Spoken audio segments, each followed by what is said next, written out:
Before we get into this episode, there's something that might be of interest that I wanted to tell you about. Scene and Heard, who run this podcast, have been asked by Scotland Food and Drink to undertake a strategic review of the Scotland Food and Drink Excellence Awards. Now, these Excellence Awards have been going for almost 20 years and are a huge mainstay of the food and drink sector. But it's time to ensure that they're still relevant. So if you have ever been involved in the Scotland Food and Drink Excellence Awards, or even if you've ever had an opinion about them, we would love for you, please, to complete our survey. So if you go to the On Farm Twitter, which is at @on_farm UK, and click the link in the bio, there will be a tab in there that will take you to the survey, and it should only take you a very short while to complete, but we would be enormously grateful.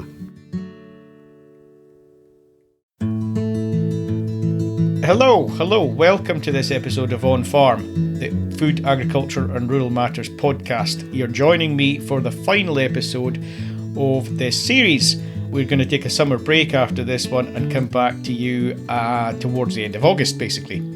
So this is Monty for this episode, and today we're in partnership with the Scottish Government to talk to you about carbon audits and soil sampling, something increasingly important in today's farming world. In Scotland and in the UK, livestock farmers are renowned for being great at looking after life. There's one living thing that we sometimes tend to forget about, and that is the living thing under our feet, and it's the soil. And it's the soil that grows our grass or grows our crops, and that's what we need to look after. That was Giles Henry, who's the main guest on this episode. And Giles farms ling cattle down at Oakwood Mill near Selkirk.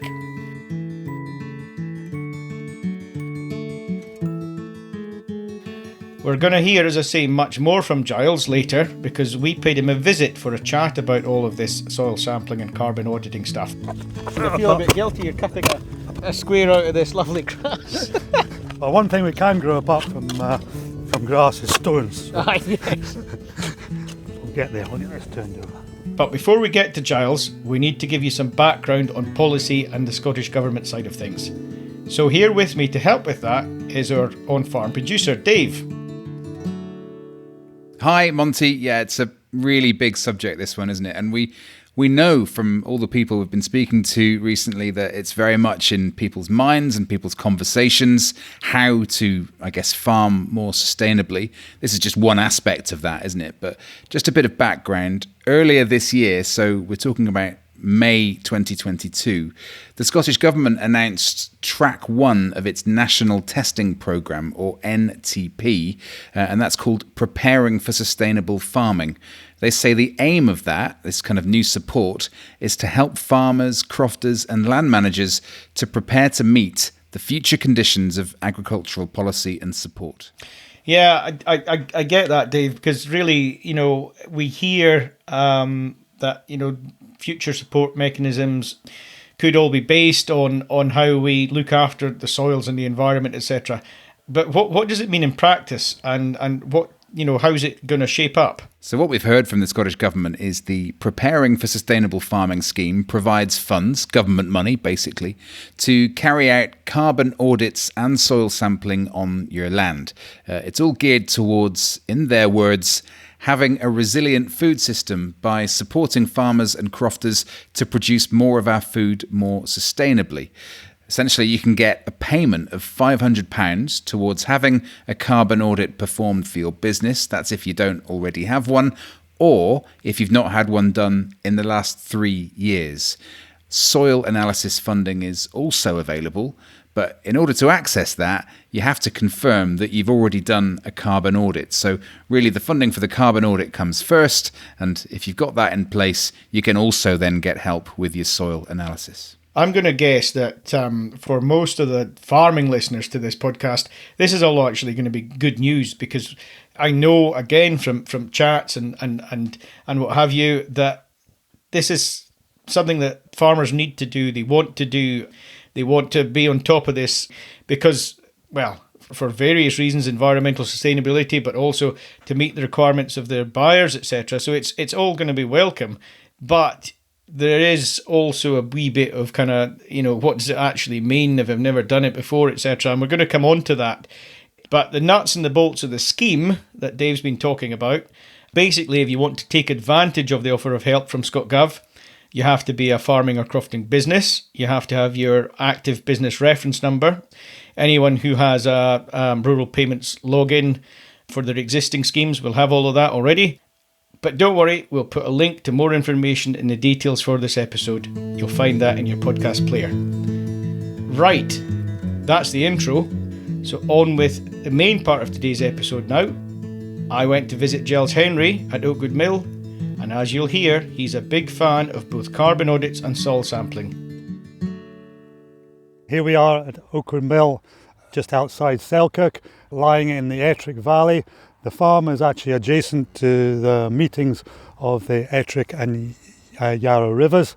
We rise from 450 feet above sea level up to 1180 feet. We intend to be, by the end of this autumn anyway, all grass farm. We have 70 ling cows producing calves, heifers either for our own use or selling on for breeding, and all our steers are finished for Dovecote Park. We also bring in or buy in steers from other organic producers to finish through the summer. They come here as yearlings and go away at 18, 19 months of age. We're just the finishing factory, as it were. And you've grown a bit of grass.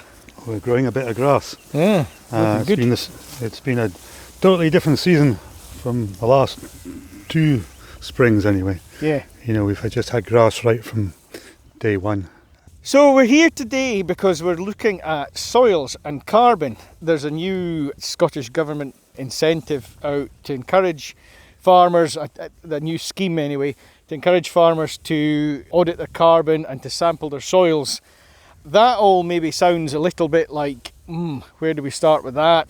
Is this just another scheme that I might apply for or I might get nowhere with, and how do I do it, etc. That might all sound a wee bit difficult, but actually we wanted today to look at what it means from the farmer's point of view, and that's why we're here with Giles Henry, because he's been doing that sort of thing for a long time. Giles, you've been on the soil sampling and carbon auditing for a while now. We have. We've now done 3 carbon audits, 2 through the beef efficiency scheme and 1 prior to that. And we've been soil sampling. Basically, we soil sample every year. We do a quarter of the farm sampled every year, and that allows us just to stay on top of the pHs and also just see where we are, P's and K's, calcium, magnesium. We'll do about 5 fields, but we always do 1 field, a complete soil analysis on it, right down to micronutrients and everything, soil carbon, organic matter, and that just gives us an idea of where we are and where we're going. But to have a scheme like that's being put forward to us now, it's farming good practice, and we're going to get paid to do it. So, what's not to like? Surely it's just soil. It's just muck. It's not. I'm not. That's not my thought. But I'm just going to throw that at you there. Yeah. In Scotland and in the UK, livestock farmers are renowned for being great at looking after life. Whether it's cattle, sheep, hens, pigs, whatever. The British stockman is world renowned, but there's one living thing that we sometimes tend to forget about, and that is the living thing under our feet, and it's the soil. And it's the soil that grows our grass or grows our crops, and that's what we need to look after in order to go forward, especially with the difficulties there are come to us, with cost of inputs, etc.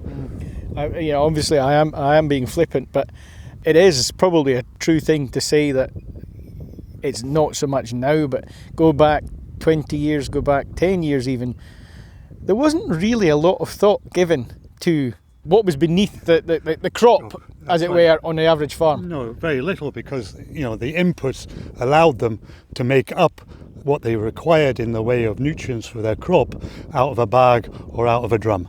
And it was easy to do, and in reality it was fairly cheap. Just we'll throw more fertiliser on, or it's a bit of tough ground so we'll just throw more diesel at it, wearing metal at it. We'll beat it at submission with a power harrow, whatever. Actually, we're all a bit more switched on now. We're all realising that that's not the way to do things. We're all struggling with the rising cost of inputs. In fact, we don't even know what the cost of inputs are going to be next month, never mind next season. That's the scary thought.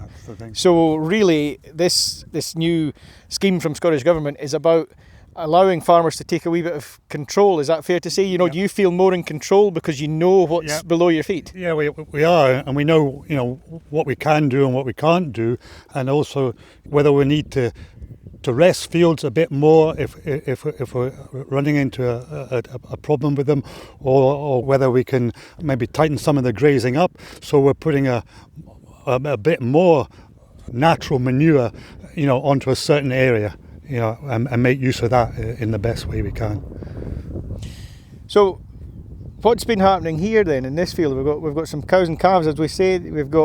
You're saying just 6 weeks old cows and calves, a good bite of grass for them with clover, rotationally grazed. What's happening here in terms of the soil? Well, in here, this is 5-year grass in here, and it's still giving us a tremendous eat.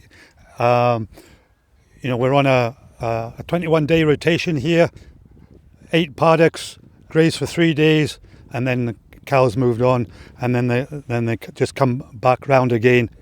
By the time these cows and calves came into here yesterday morning, they'll have another day in here, and they'll move on to the next paddock, and that's just giving them a good amount of grass to eat at the right quality. And then once we start to put maybe a bit of pressure on the grass, the cattle are getting moved on. Therefore, we're taking that pressure off for 21 days. It allows the grass to re-establish itself, put down even more roots into the ground, and to keep growing. It's an interesting thing, isn't it? Because, we're here in Selkirk Sherwood in a traditional, if you want to say that, livestock area. What size is this actual field in its entirety, this field that we're standing in? This is 8 hectares. So it's 8 hectare field. We're standing in an 8 hectare field, kind of on a hillside. It's not a sort of easy square field. It's divided up. And you've got cows and calves on here that, in this field you would maybe have a couple of cows per hectare or whatever it might be with calves, and let them be, and that's it. But you probably have to fertilise the ground. You'd probably have to worry that actually when it's drying out, it's not growing grass, it's not, it's not performing, and it's whatever. But by making the grass work, this is just my interpretation of what you're saying. By making the grass in each different square of the field work harder for a set amount of time, and then rest it, you get far more out of the entirety of the field. Far more production. We reckon we're getting 30% more production off our acres. Right. By what we're doing with the rotational grazing.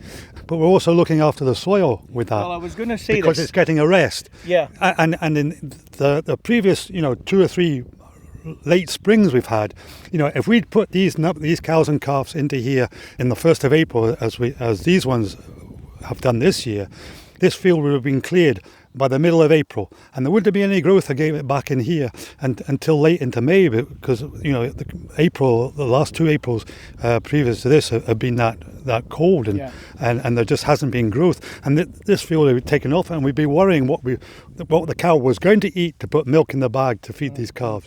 Whereas now, I know that in 21 days' time, when they come back into here, there's going to be a good amount of grass again for them to keep milk on these cows. But help me compute this, help our listeners compute this.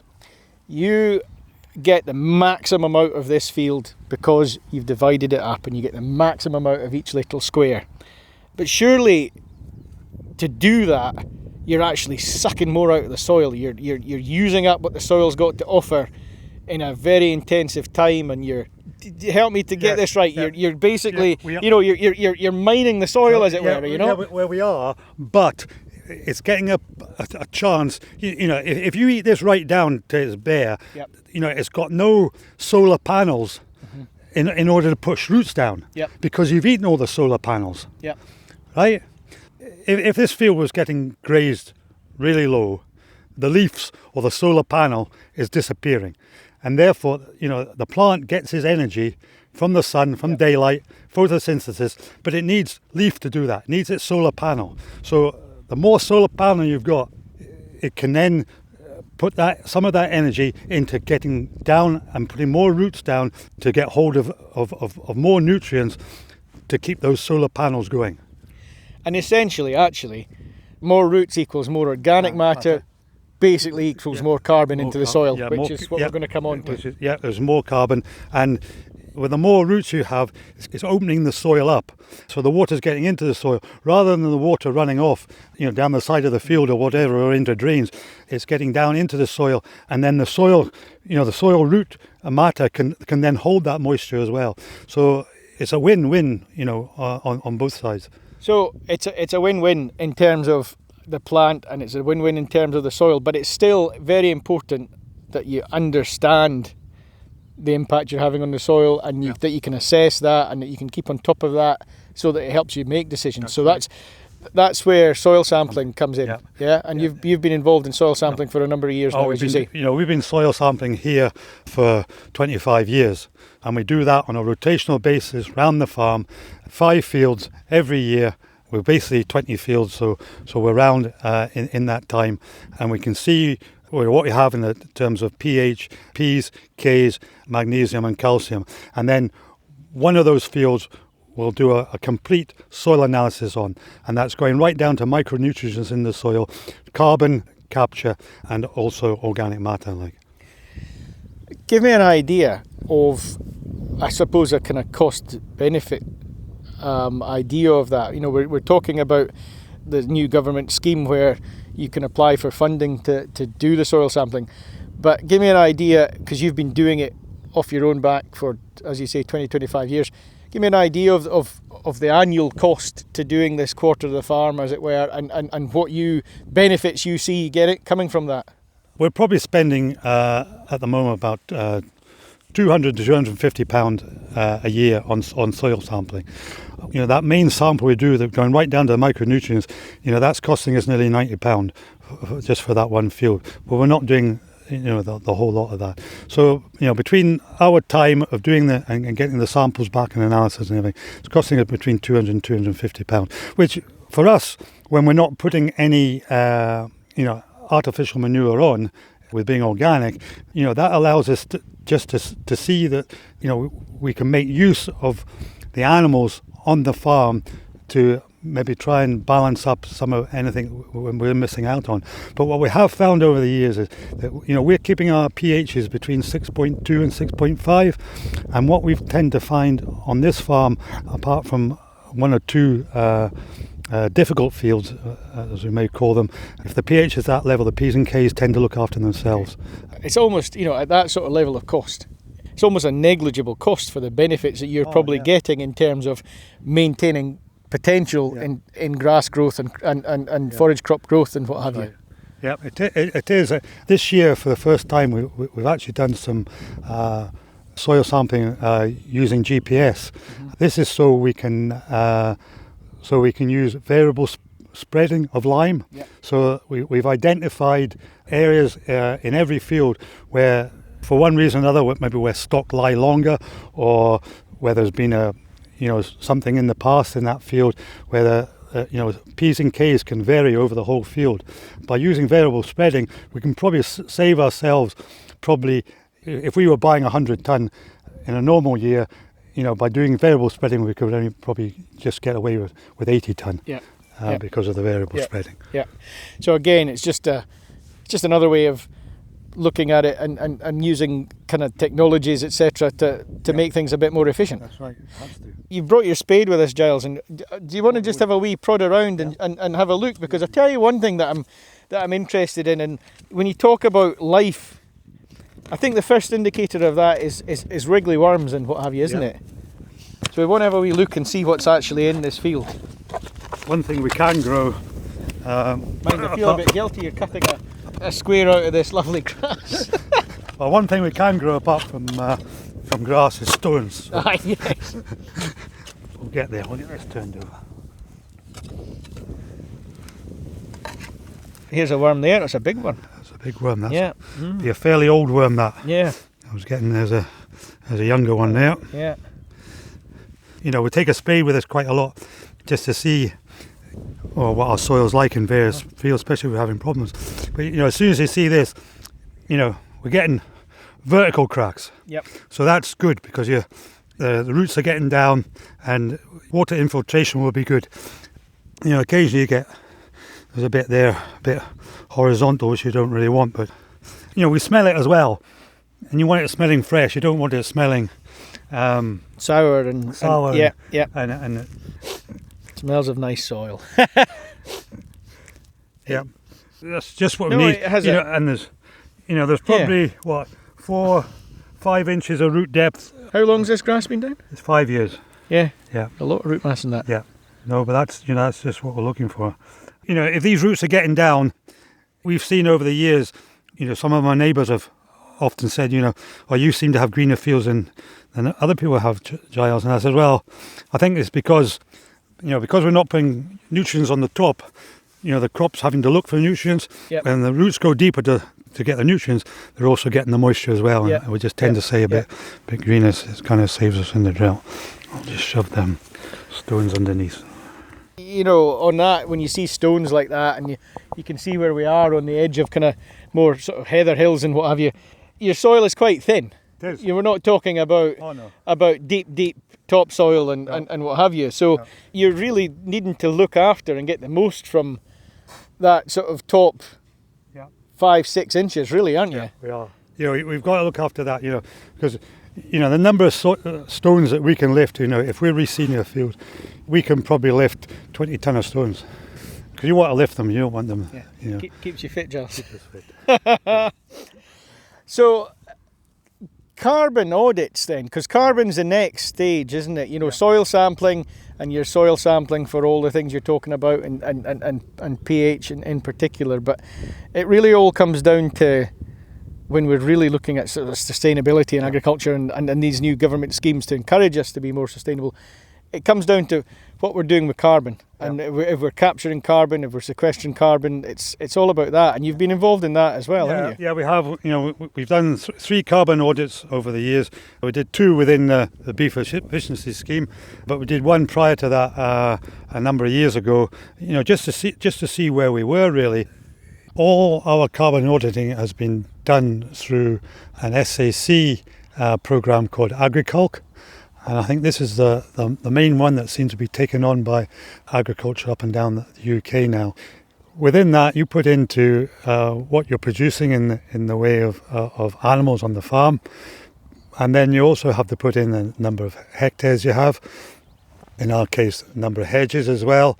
Also, you know, if you're buying in products onto the farm, that has to be taken into account of how they've been produced or where they've come from.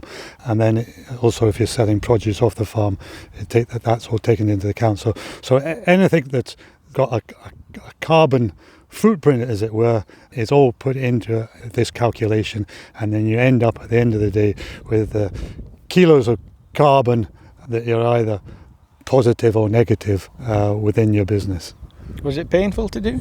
It wasn't painful to do. It took maybe 3 hours because you just have to go through the system. You also you need to know what you're bringing in, what you're taking off, etc. So, but it's not painful. It's just an exercise, and once you've got it all in there set up, unless you're changing your system or changing stock numbers or radically, you can just keep updating it. If you're planting more hedges, or in case the landowners are putting woods in or whatever, you can update it once it's there. My understanding of this is that I think in the future there's indications that Scottish Government and future sort of support mechanisms, etc., are all going to be almost carbon auditing and looking after soils, almost like a prerequisite of future support. I'm not here to talk about that because we don't know what that's going to look like, and we're not policy people. But aside from that support thing, why do you feel that it's important that you and other farmers have a handle on carbon? We've got to have a rigid policy there, a rigid argument that if somebody comes to us and says, "How can you be carbon negative or footprint low or whatever. Net zero, Giles. That's what they Net talk about. zero. I was trying to remember that. So, net so zero. we're going to be net zero, right? Okay. How do you become net zero if you've got cows that are emitting so many kilos of methane a day and all this? What are you doing to mitigate against what your cows are producing in the way of methane? And that's where the carbon audit comes in, that you can prove by what you're sequestering in your grassland, what you're sequestering in your hedges, in your woodland, is all in that counts up against the problem that you have with the methane. Because it's really, it is really interesting because, there's the tragedy in Ukraine and the way the markets for all sorts of things are going. Some consumers are only going to be buying on price, and that's just a given. Yeah. But despite that, we as farmers are still the targets and still going to be. We're always going to face these brickbats. We're always going to face this. How can you possibly be net zero, and why don't we just rewild and we'll get beef or whatever it is, or we'll not even eat beef, but if we do, it'll come from the other side of the world. So to, if you like, combat those accusations and that sort of argument, we need to know this. We need to know it. So we do. So we ought to be doing it. And if there's going to be a kind of government payment scheme to help us to do it, good. If we can get to a point where the carbon that we can hold in the soil and also produce food, protein for the population, that's where we need to be. We're capturing that carbon and having this output as well. Yeah. So it's a win-win. It's a win-win. We're producing protein Yeah. at a reasonable cost, but at the same time we're able to look after the natural resource that we have and sequester and hold carbon. Isn't it just a shame to talk about these beautiful ling cattle just in terms of, instead of talking about them in terms of the lovely eating experience and the meat, and there was an episode on that as well. We went to T-Bay Services and we looked at the butchery and what have you, and the fantastic eating quality of the meat. But really, when it comes down to it, what we need to produce is protein for the population. Yes. Yeah. That's what we're here for. What the Scottish Government are trying to do is encourage farmers to just at least find a benchmark. It's more and more important. I mean, I think, did you not say, or your carbon audits have been driven or at least given you more sort of clout with buyers, is that right? Is that what you've done them in the past? But it is. Yeah, all our finished cattle go to Dovecote Park, and part of their on-farm audit includes carbon, and they want to know what are you doing in the way of renewables on the farm, what are you doing in the way of capturing your carbon on the farm.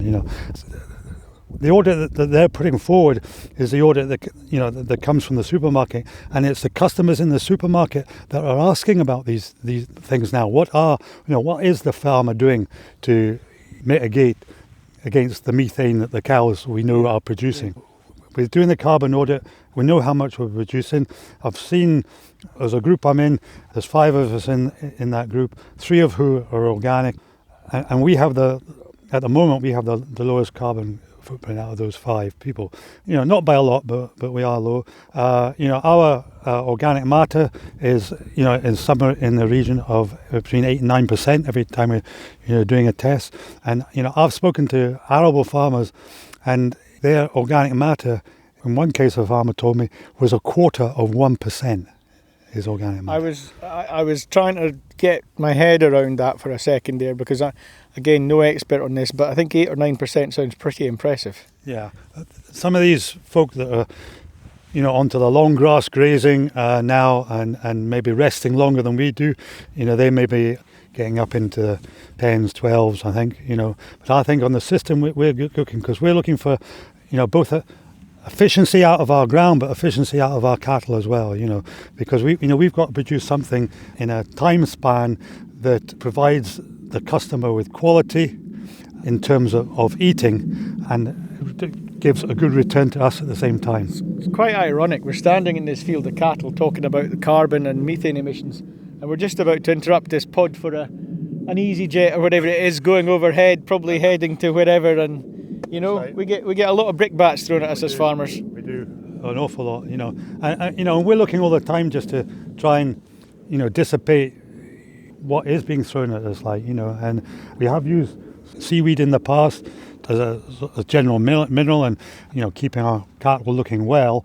But now there's work being done that can help with the reduction in the methane. So we're going back to using that again on that basis. I should have said, I referred to it earlier, we came here in October last year to talk about the cattle, but if anyone hasn't listened to the episode with Giles, which was put out back in, I think it was October 2021, it was an episode for the Ling Cattle Society, and it went down a storm with the listeners. So if you haven't listened already, do go back to that, and it'll give you a wee bit more background into what happens here at Oakwood Mill.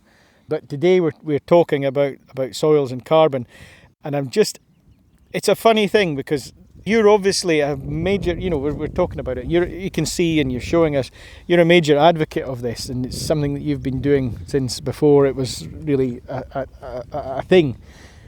There's still some farmers that are highly cynical about any of this, and they're going to be saying, even listening to this, if they are, that it's another hoop that we've got to jump through to justify any support that's going to be coming from government and what the buyers want, etc. But I'll put my own view onto this, if I might, and see what you think, Giles. It's not that at all. It's about looking after what we've got better. It's actually also about looking after the asset that we've got better, because I realise that you're a tenant here, but you've still got to look after the place and get the best out of what's here, and maybe it does increase the value or whatever it is an asset, but if you don't do that, you may as well go home. It's under our feet. It's a natural product. To my mind, it's an honour and a privilege to be able to look after somebody else's land. But then we're also looking after it for the next generation, next generation. Because if we don't look after our soils and be able to produce beef or cereals, peas, beans, foodstuffs or whatever, if we're not looking after it now, these soils are just going to get degraded. It's going to take a lot to get them back. And that's time we haven't got. So it's keeping in front of the thing now. And to have a scheme that is basically paying for good farm practice, what's not to like? Yeah, I would agree. If you can receive some financial help to do these things, to make sure you're following good farm practice, all to the good. I just wonder also, though, your tenancy is whatever the legislation is, but it's just kind of secure tenancy. But there's a lot of people out there on contract farming and grazing agreements and what have you. If they really look after what they've got, they are actually potentially leaving the place in a better condition than what they've taken it on. I'm thinking I'll actually step away from the livestock for a wee minute. I'm thinking about, a sort of arable contract farming agreement. Shouldn't there be an agreement whereby, if you leave the place, if you go in and the place can do, 6 tonne to the hectare, and you leave it at 12 tonne to the hectare, it's a tenant's improvement. Yeah, that's right. It is. I think that more of this has got to be taken in. It doesn't matter if you're a landlord, a tenant, or if you're just a contract farmer coming in to look after a place for a year or 3 years or 5 years or whatever. Our duty is to look after the natural amenity that we have below our feet that we need in order to keep, whether it's an arable business or a livestock business, going forward. But actually, the other aspect of what you're doing at the moment, it basically shows the benefit of all that, because you've been here, tenancy's been in your name, and you've improved the place. Yeah. But you're not stepping down, correct me, but the succession plan is in place for Stuart, your son, to come on board. That's right. Now, how would he feel if he had come on board and he goes, Dad, you've not really made the best of this place, have you? You've sucked the good out of it, you've taken everything out of the soil, and you've left me a wasteland, Yes, but would he have been offered a tenancy if the farm hadn't been looked after to the way it has been looked after for the last 25 years? Absolutely. That's actually a very good way of looking at it. So, for example, had you been here for 25 years and mined everything out of the soils and made a mess of it and taken advantage of it, if you had done that, you possibly would have been out on your ear at the end of the agreement, and there's no succession plan. Yeah. I think the estate have seen that what we've done has been good. In the situation we were in, for them to come and then offer Stuart, a 15-year LDT. Part of that is on they can see that Stuart's been a hard-working person for, in his life up to now, but also there's something here to work. Yeah. And it's in good heart. It's in good heart. Yeah. Yeah. I guess, I mean, you're organic, and we're not. This is, we're not really particularly talking about organic systems per se. We're talking about looking after the soil and trying to get more from it in whichever system you're going into. But because you're organic in particular, the ratio, if you want to call it that, of output, kilograms of beef going off the place versus kilograms of anything coming onto the place, must be quite incredible. Oh, it is. It's it's very little. Yeah. Our finished cattle have no cereals through them whatsoever. From that point of view, what we're bringing in is negligible. And that you're able to do that because you're making the most of what's here. So you're making the most of the soil. In a way, that's the nub of it. It's all very well saying, perhaps the estate wouldn't have allowed the succession, perhaps it wouldn't be such a nice place to hand on, perhaps your buyers wouldn't want the beef if you didn't have carbon audits and soil, etc. But at the end of the day, if you think like typical farmer and think in terms of output and think in terms of what's going into your back pocket, doing all of this is actually meaning that you can carry more stock, therefore you can sell more stock. Yes, that's exactly it. I didn't think that we would be able to produce, the amount of kilograms we're talking about putting off the farm, both this year and next year. I never thought 4 or 5 years ago that we would get to that level, but we are getting to that level now. The financial incentive of that, I just didn't think would be there. Thank you to Giles. That was a brilliant chat. If you haven't already heard it, you can also find Giles talking about Link cattle in a previous on-farm episode, and that can be found in your podcast feed. And just a reminder of the offer from the Scottish Government to help you with soil samples and carbon audits under their scheme Preparing for Sustainable Farming. It's a straightforward self-service process with no registration or pre-approvals required. And for full guidance, make sure to visit Rural Payments and Services website and search for Preparing for Sustainable Farming. And we've put a link to that information in this episode's show notes. So that's it from me, and bye for now.